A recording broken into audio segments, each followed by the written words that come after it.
Let me tell you something that might offend you. Grades aren't about intelligence. Toppers aren't the smartest. They're the most strategic. And the ones who fail? Often, they're the ones who blindly work hard without knowing how to think or how to study. I'm going to tell you a story that will shake your beliefs about intelligence, success, and effort. This is not fiction. It's not a motivational fairy tale. It's a brutally honest breakdown of how the dumbest student in my class, yes, the one we all laughed at, became the topper. And not just once, consistently, over and over again, until he left the rest of us wondering, what the hell just happened? He didn't suddenly become smarter. He didn't get private coaching. He didn't even study more than the rest of us. But what he did was far more powerful. He discovered 7 secret Japanese study techniques that flipped his brain from chaos to clarity. Techniques that are rarely taught, deeply rooted in Japanese cognitive science, and completely foreign to the lazy, shallow Western productivity hacks we're bombarded with.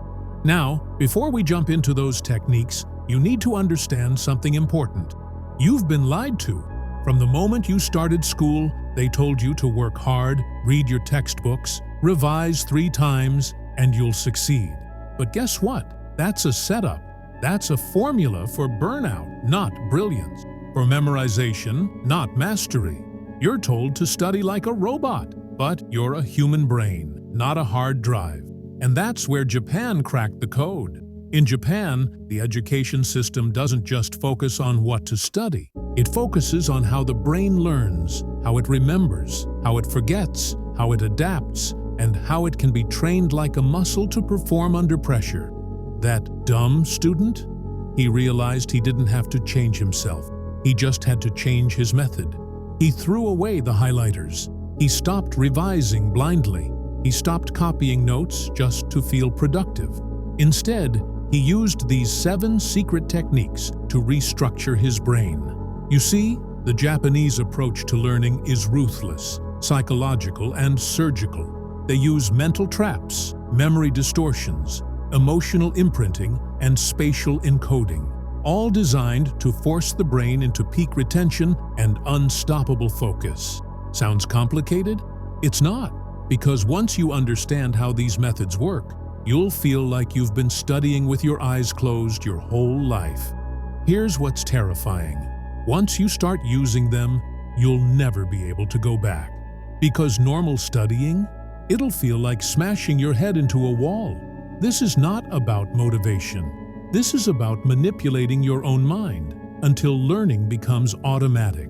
So if you've ever felt like a failure, if you've ever stared at a textbook and felt your brain go numb, if you've ever looked at toppers and thought, maybe I'm just not smart enough, I'm here to tell you, you were never the problem. Your method was. This video is your wake-up call. It's going to feel uncomfortable. It's going to feel dangerous even, because it will challenge every belief you've had about learning.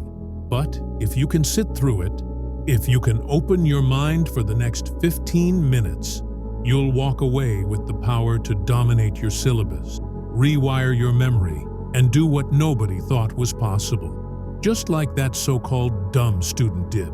And by the end of this video, you'll realize he was never dumb. He was just early.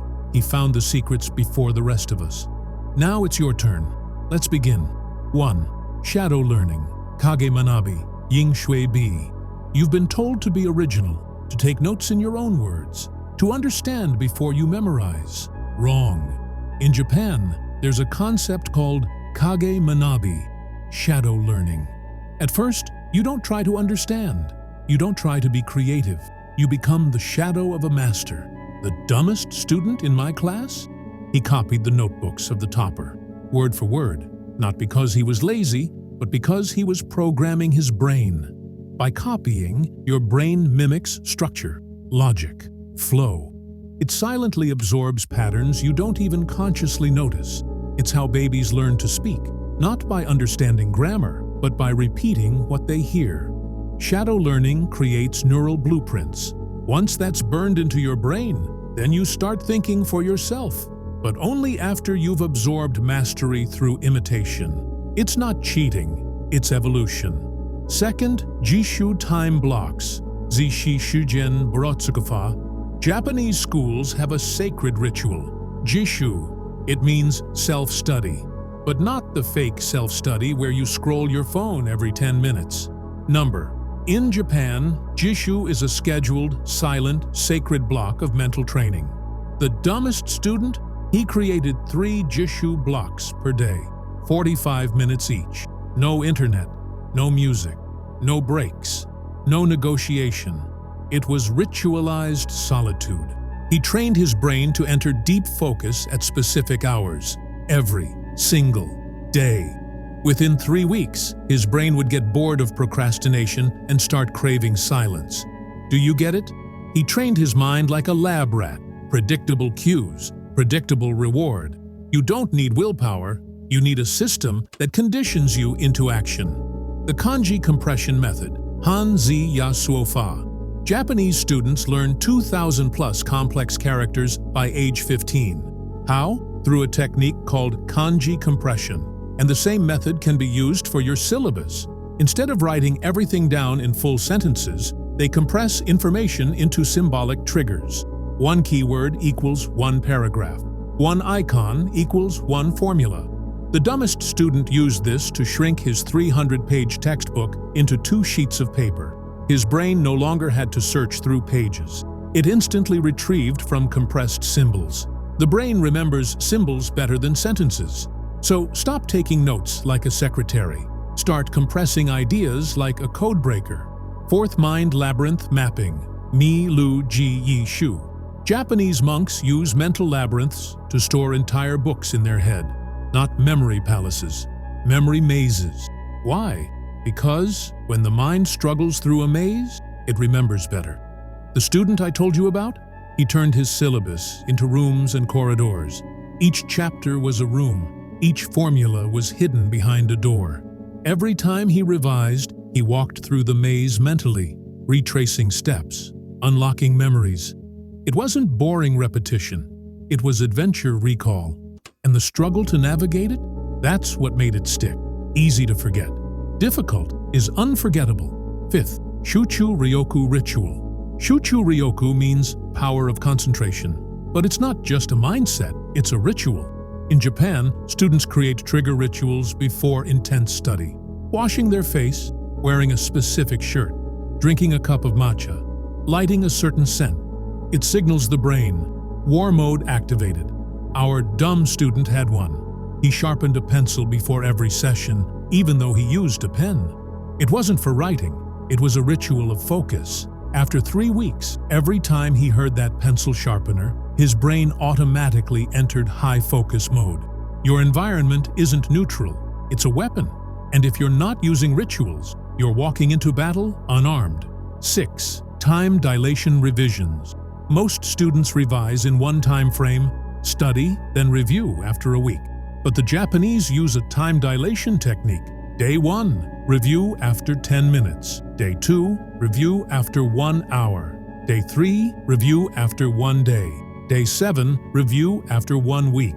Each time, the interval stretches like elastic. This isn't repetition. This is memory warfare. The brain is forced to retrieve info just before forgetting it, making the connection unbreakable. The student did this religiously. His recall speed went from 20 seconds to 3 seconds. In exams, he didn't remember, he reacted instantly. 7. The death ground strategy, CD Mian Chiang Fa. This is the most dangerous, the most manipulative, and the most powerful, and it comes from ancient samurai warfare. The rule? Burn the bridges, destroy the retreat. No way back. When Japanese generals wanted soldiers to fight harder, they'd trap them in enemy territory. Why? Because desperation unlocks supernatural performance. The dumbest student once told me, "I study in the library with no charger. My phone dies in 30 minutes. Then it's just me and the book. No exit, no distraction, no retreat." He put himself in a death ground every day, and his brain evolved under pressure. You're too comfortable. That's your curse. Make your environment hostile to laziness, and you'll become a monster of productivity.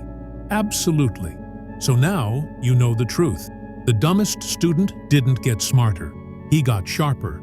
He used 7 Japanese techniques that no one else dared to try. Now, here's the question. Which one will you try first? Shadow learning? Kanji compression? Death ground strategy? Comment below right now. Tell me which technique shocked you the most, or which one you're going to try tonight. Let's see who's really serious about rising to the top. And if you've ever felt like you were the dumb one, that ends today. This is your revenge arc. Let's go.